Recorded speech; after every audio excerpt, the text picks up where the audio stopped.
Grazie a tutti per avermi seguito in questo breve video, non dimenticatevi di iscrivervi al canale e di attivare le notifiche.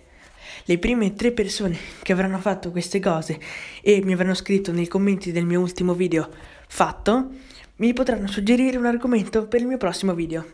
Quindi grazie a tutti e ci vediamo nel prossimo video. Ciao!